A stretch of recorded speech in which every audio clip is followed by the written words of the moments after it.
What's up, everybody? Glad to be back with you. It's been a couple weeks here since I posted. Been very busy, been working on a number of other media projects. You can find some of my content in Louisiana Sportsman magazine. I'm a writer there, as well as I'm working on some seminar materials that we're going to do at University of Louisiana Lafayette in Lafayette, Louisiana. So if you wanted to come out to do a fishing seminar, Inshore Fishing Center, just check out their continuing education center. So I get a lot of comments about my boat, both on the channel, people putting comments on there, or at the launches, people asking me about or looking at it. And one of the, I think, major comments that people have is, I can't believe how much you do in this little boat. And hey, that's a valid question, and if you aren't familiar with skiffs, especially this type of boat, I think it is pretty surprising about everything that you can do with such a small boat. So, and as well, a lot of people have asked me to talk more, make a video about the boat. They want to know more about this boat or this type of boat. So I'm going to do a video right now about my Ankona Cayenne flats boat. Now this boat is a flats boat, or it could also be called a poling skiff, although it is not a real small poling skiff. Ankona actually makes some smaller boats. This is one of their larger boats, but still small enough to be an actual poling skiff. Not that I pole in Louisiana. It's just not a great place to pole, and probably doesn't require poling, the silence of poling over a trolling motor, because the water is just not that clear here and the fishing pressure is not as great. So the fish aren't as spooky as they would be in Florida, or especially Florida or possibly Texas, where poling can really make a difference in the success of your fishing. So I don't pole with it, but it's a great little skiff. And if you watch my videos, you know that I'm using it to fish on rigs in the big bays like Terrebonne, Barataria Bay, the edges of Brenton Sound, fishing in Lake Pontchartrain, on all the bridges, run out to the Barrier Islands off of Cocodrie, or from Fouchon, run out to those Barrier Islands, all around Grand Isle, the rigs around Grand Isle, anywhere from that bigger water fishing to the really skinny water fishing. So down to, a 1.5 foot, 2 foot water in these inner ponds. It's really good in the wintertime and early spring. The trout are up in there, and I'm mostly trout fishing with it, even though it would be a great boat to redfish as well. And I don't mind red fishing. It's just that there's so much trout fishing to do. I just don't have that much time to fish, so I've mostly been concentrating on speckled trout. But this boat is 17 feet long. It is a fiberglass boat, and the top of the deck is about 6 feet wide. It's not a very deep boat, only about 18 inches. And it's very light. But one of the reasons it's so light is that the hull is made in kind of honeycomb manner, especially the deck. The deck is about 2 inches thick because it is a kind of honeycomb with fiberglass on either side of it. So it's a very rigid deck, but it's a much lighter construction. It's all hand laid fiberglass. This is a custom made boat, so it takes some time. When I had this built back in 2013-ish, it took about 6 months to get it built. The build may even be longer now. I know Ankona's business has grown a lot since then, and I hear the build times are even longer.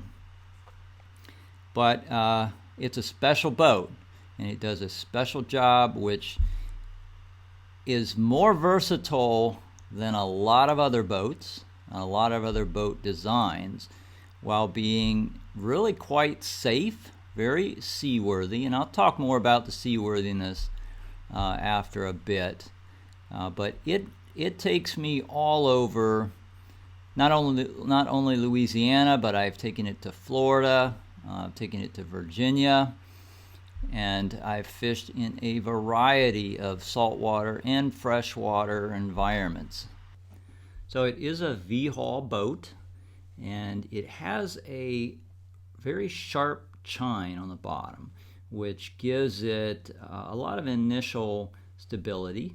And then if you go to the back of the boat, it does have some dead rides. It's not totally flat back there, but it has a pocket tunnel in it. And what that means is that the height of the engine can be higher than on a typical boat, one without a pocket tunnel. So that means I can run shallower in this boat than with a non-tunnel hull boat. So there's currently a 60 horse Honda that's pushing this Cayenne. Originally I had a 50 horse on it, which I had bought used when I had the build done, and that was an older engine. It was a 2000, ran very good. It was a carbureted engine, so it didn't have all the modern features of a new engine. So I had repowered this in 2019 to the 60 horse, the modern engine, just to give me more security when I'm out, 20, 30 miles away from the launch, which is not unusual. And so it gives me some added security, and also the extra 10 horsepower and the modern fuel injection and controls is all very nice as well. So I'm running a trolling motor on this thing. It's the Ankona Power Drive iPilot. It's a 55-pound thrust motor with, of course, the remote control on it. It's a 48-inch shaft. So I've been very happy with that Ankona motor. That iPilot really makes a big difference when you're fishing. So it has a small center console, as you can see, and I keep the trolling motor battery up in there. So it's a big deep cycle battery. It fits snugly into that console. All the wires go down through the deck below the floor back to the transom, and there's a nice channel that you can run wires up through there, and I've run a lot of wires through there because I have done a lot of wiring on this boat. I did all basically the wiring myself for like the trolling motor and the electronics, a bunch of stuff like that. And I've changed sonar units a couple of times, so I've been in this boat wiring a lot. So additional storage is up under the front deck behind this bulkhead door. There's also a 12-gallon fuel tank in there, and I keep things like an emergency tub where I have emergency supplies. Keep an anchor up there. Also keep a drift sock and a box with tools, and some emergency rain gear in those bags.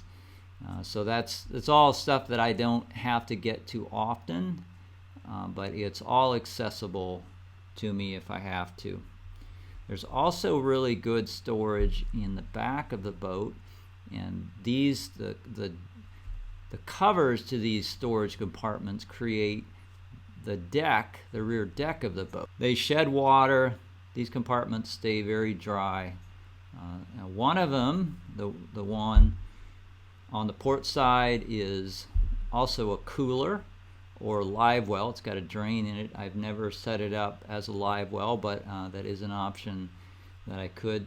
It does take up some of the storage space in the cabinet because it has all the insulation for the cooler.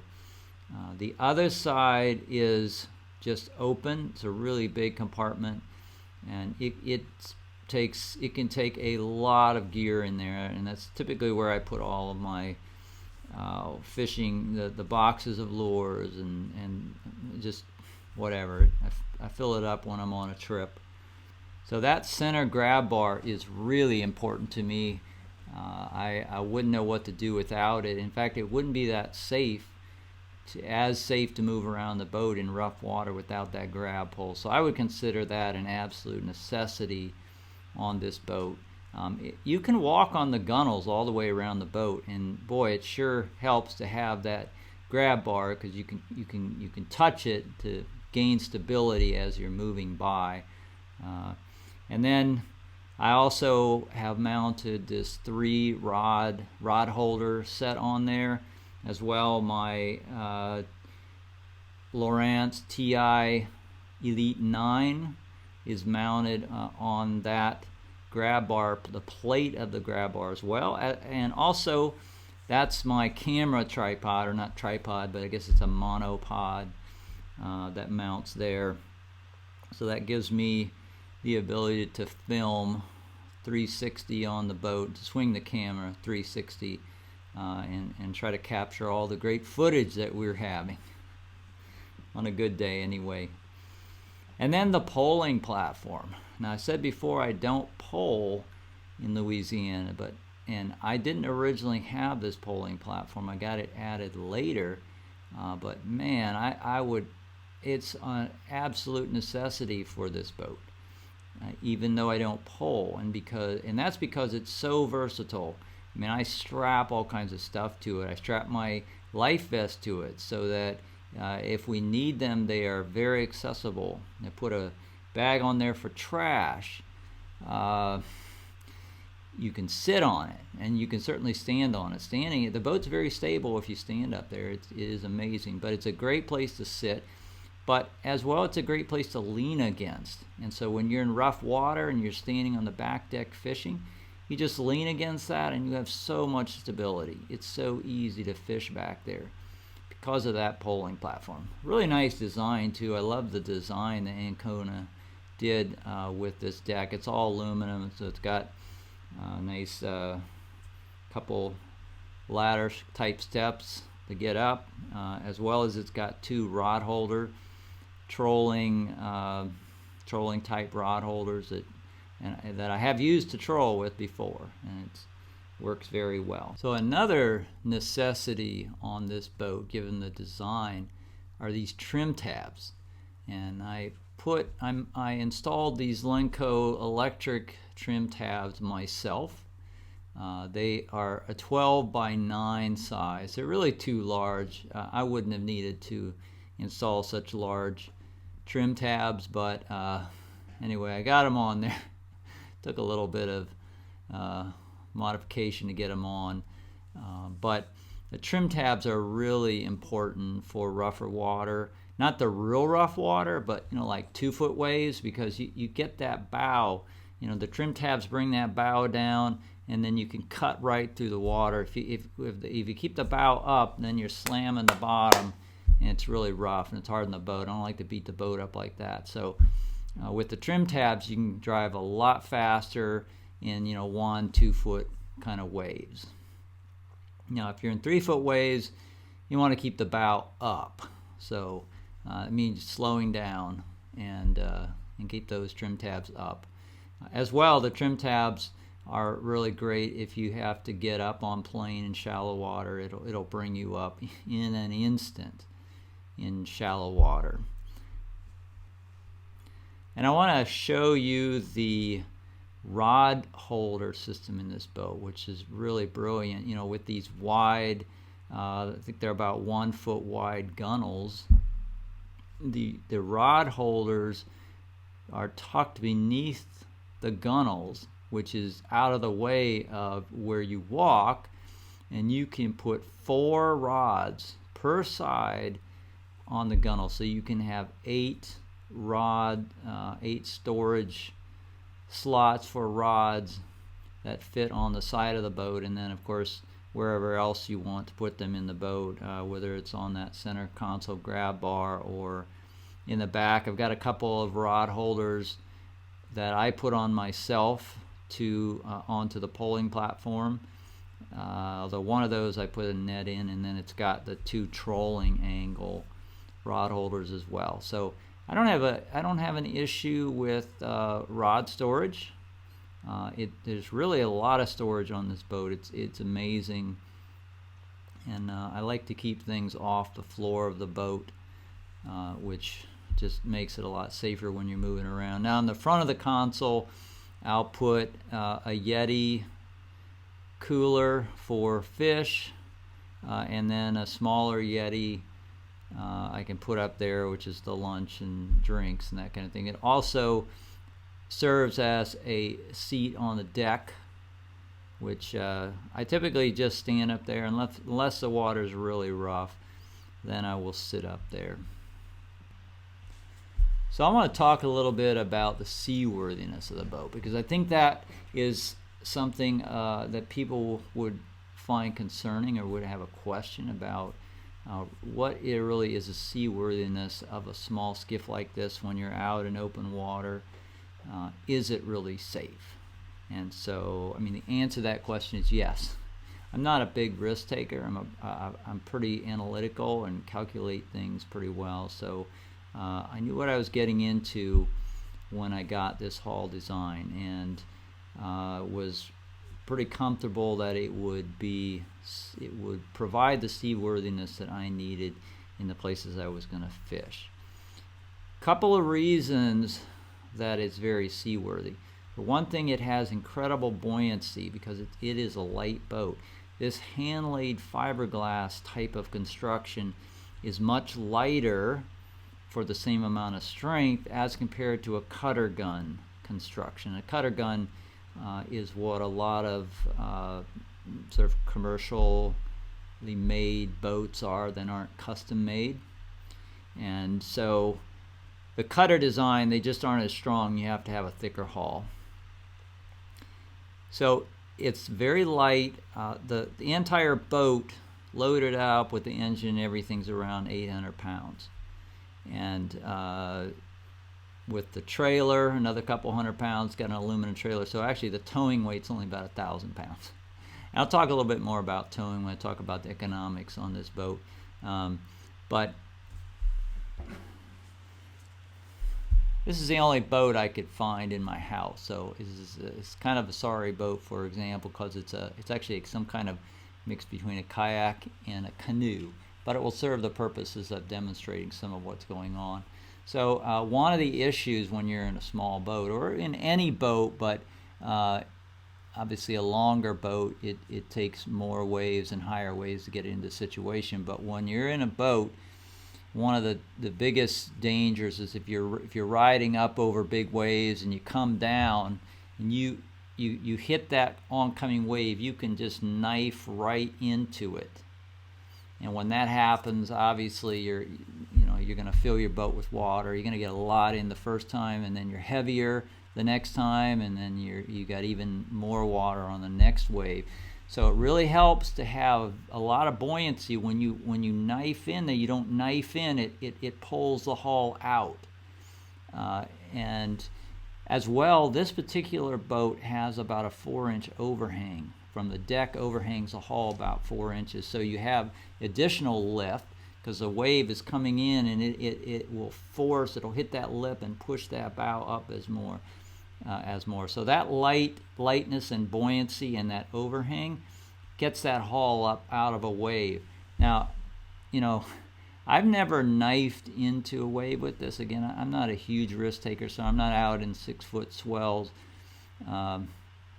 But even if you do knife in some before the bow gets back out, it's completely decked, just like this is decked, and this has a crown on it. It's the same kind of thing on this Cayenne.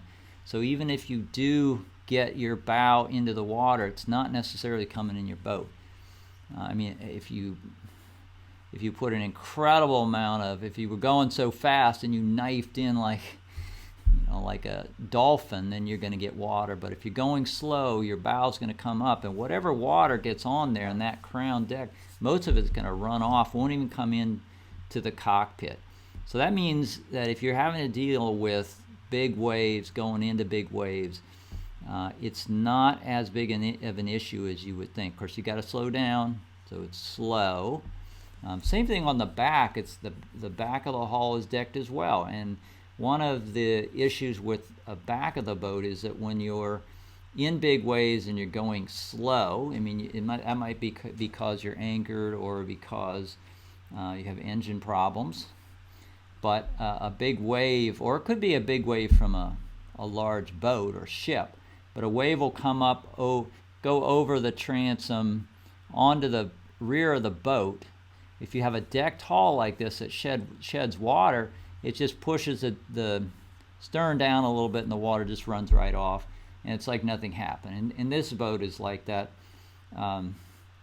When you get a big wave onto the back deck, you probably get maybe a cup of water that runs in around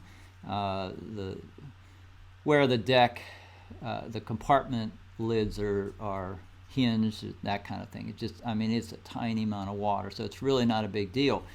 But a lot of boats sink, and I'm not talking small boats, I'm talking big boats. I'm talking about 25, 30 foot long center consoles that are deep V's, because a big wave comes over the transom, and these big heavy boats don't have a lot of buoyancy, so they don't pop up like a cork, like a little skiff would. So they kind of stay down there, and that wave comes back and fills the back of the boat with water, and which lifts the boat, the bow of the boat, and this is a very unstable position for a boat to be in, and it will just roll right over. And this, you can read the news stories all the time. There was just a boat last summer in Mississippi that did that, a big center console boat. There was no storm for whatever reason. Witnesses just said wave came over the back of the boat. Maybe they were going slow or the engine problems, I'm not sure, but it just rolled that boat in a second, and they were in the water. So just like this kayak type, these model here, the decks on this Cayenne make a big difference in the seaworthiness of the boat. And literally, I have never gotten into any kind of scary situations with the Cayenne. It's been incredibly seaworthy no matter where I've gone with it. But again, I don't try to tackle big inlets where you got those big waves piling up. I'm not going to do that kind of thing. And I also drive carefully, drive relatively slow. If I'm going to deal with really big water, I will just plan what direction that I move through it. So I'll just plan my route so I go, across the waves instead of into them. And you can do that with good planning if you're traveling through bays and that kind of thing. So, all right, I want to talk about just two more things before I wrap this video up. And that's performance, and then a little bit about economics. So performance-wise, this boat runs with the 60 horse on it. It runs, when it's fully loaded, it'll run top end around 35, and so I cruise around 30 miles per hour when I'm on my fishing trips. And that gets me something like 8 mile per gallon average. It actually calculates it should be around 10. But if you do run 32, which I will bump it up sometimes, it really starts sucking the gas down as you get that RPM up high. But 30 mile an hour is a nice speed to travel at. It really gets you around pretty quickly. And the fuel economy is really great. And we'll talk a little bit more about that in the economics of it. It surprisingly fishes 3 people very well, and even 4 people. I have fished many hours with 4 fishermen in the boat. And the reason that you can do that is that because of the fully decked hull, you can use every inch of the top footprint of this boat.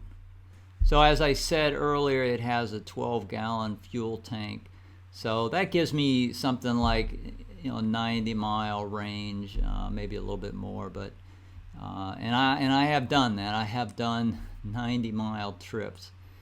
So economics.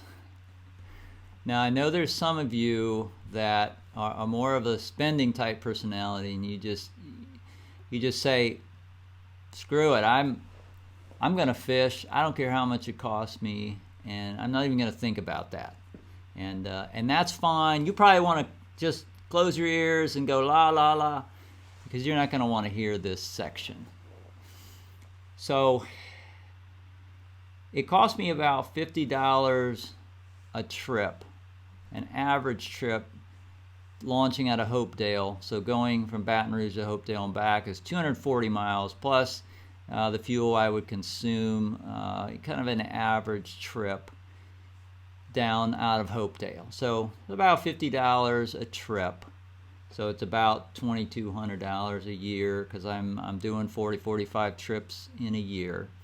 So it's actually economical for running boats and fishing that amount of time. But that was part of the formula that I got into when I decided to get this boat built, and I ran all those calculations, because I'm not the big spender type. I'm the budgeting type of person, and I want to know exactly where my money goes and how much I'm spending doing anything, even a hobby that I really enjoy. So just for fun, I'm just going to throw some numbers out here, because I did these calculations before, comparing the cost of the Cayenne, the tow vehicle, the fuel, all those costs that were involved with running the boat I run versus a 22-foot bay boat, say with a 150 on it. And again, this is for my circumstances. These economics really are not very relevant if you live 5 miles from the launch and you always launch there. It doesn't really matter. I mean, your costs are much different than if you're running a distance like I am. Of course, I have an advantage of being able to have a lot of fishing experiences across a wide range of the coast, and that's big, and I like big. So when you crunch all the numbers, and I'm not going to go through all these because it would take a whole video to do that. So after 5 years of running the Cayenne compared to if I had bought the 22-foot bay boat, I'm something like $40,000 ahead now, because I'm running this Cayenne. And if I'm investing that money when I retire, so if you look at it on a 30-year kind of time frame, and I'm going to retire before 30 years, but let's just pick 30 years because that's often used for retirement. And for some of you, you're looking easy at 30 years if you're young. That's $227,000. That's what it's worth. That's a significant amount of money. Don't talk to your wife about it. So I'm going to stop there. Enough talking about this boat. This could go on forever. So, hey, if you like the video, give it a thumbs up, share, and subscribe if you haven't. And I'll see you in a week or two.